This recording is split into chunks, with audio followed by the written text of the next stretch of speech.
couple of months back, we completed a circumnavigation of Microtech on Dragonfly gravlev bikes. It was a really fun trip, full of challenges, and while at the time I didn't think I'd ever feel like investing so much time in such a journey again, recently the sensation of wanderlust has returned.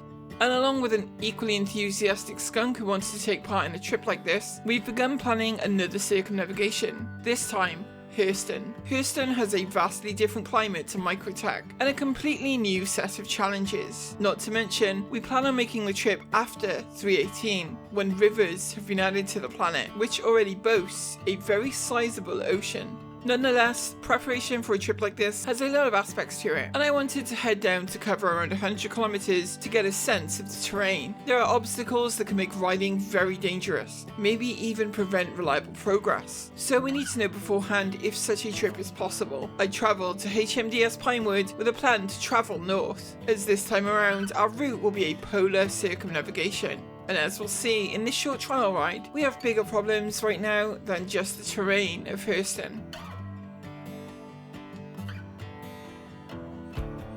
So after a quick check of bike health, I'd fire up the engine and get going.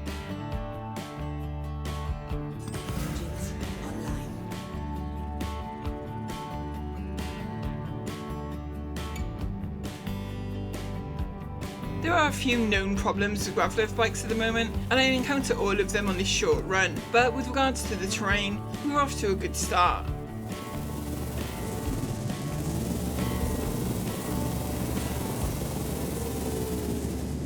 It wasn't long though before a problem with the bike would make an appearance.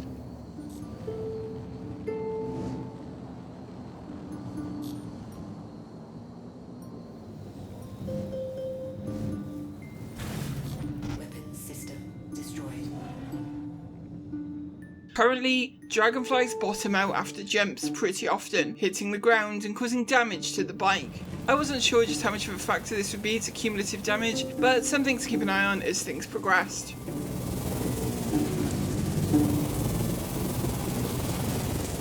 Hitting the open plains though was a lot of fun. Nice high-speed terrain. The yellow cactus we see are difficult to accurately see coming all the time, and there was a smaller kind of cactus that came out of nowhere at high speed. But this biome at least seemed comparable in difficulty to the kind of terrain we'd seen on Microtech.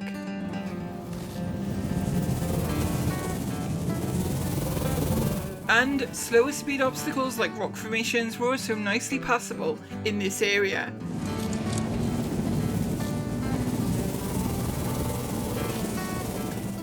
The density of plants would increase, but nothing unmanageable so far in this biome.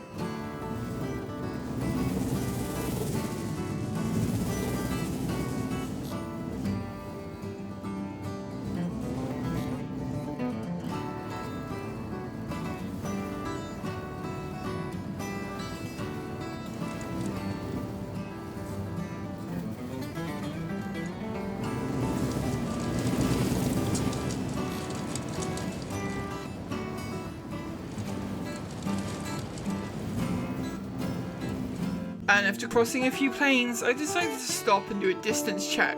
Those that saw the Microtech series will remember you cannot see the mobigas distance while on the bike. You have to dismount, and it was about 30 kilometers so far. A check on the bike though showed we'd already lost one gravlev. Over such a short distance this was concerning, but I put it down to hitting that cactus back there and continued on.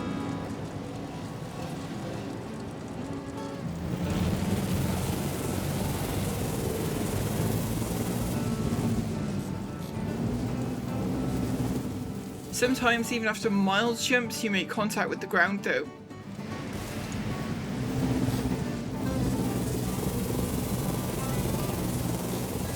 Below I could see some of Hurston's famous scrap. There are biomes where this is much thicker and may pose a real problem, but if we kept having such rough landings we may never even make it that far.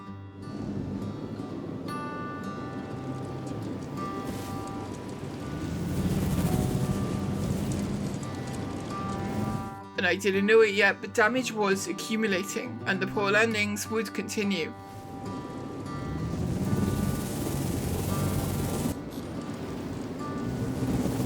There was also the occasional blind obstacle too, the kind that would over time kill our retro thrusters while on Microtech. But on Microtech we had the luxury of making jumps at will. To attempt thousands of kilometers without jumping would be unworkable.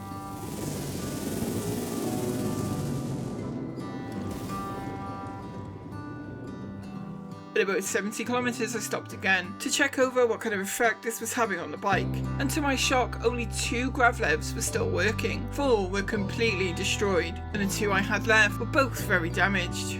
On Microtech we'd lose the retro thrusters usually before anything else, from front-on collisions with trees. But this, well, I'd never seen this in almost 7,000 kilometers of riding. And another problem currently plaguing the Dragonfly is the inability often to take off without scraping the bike over the floor first. This presumably causes additional damage that over the kind of distances we need to cover would add up to a lot. Continuing on, there was another rocky pass and beyond it another stretch of plains.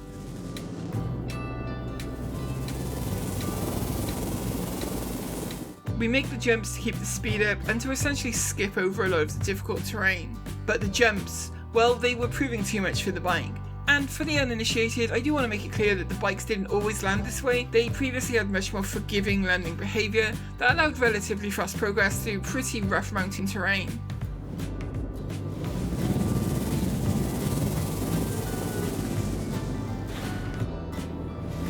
And before even reaching the next pass, the engine cut out completely.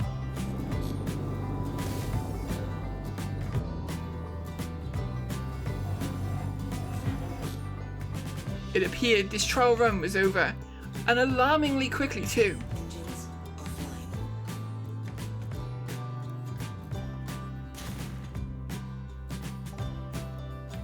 I of course immediately checked the damage received, and the main thruster had been destroyed, along with one of the retro thrusters. This was a very bad sign. I hadn't even been riding all that hard at this point, and the terrain for a correctly performing bike should have been very easy.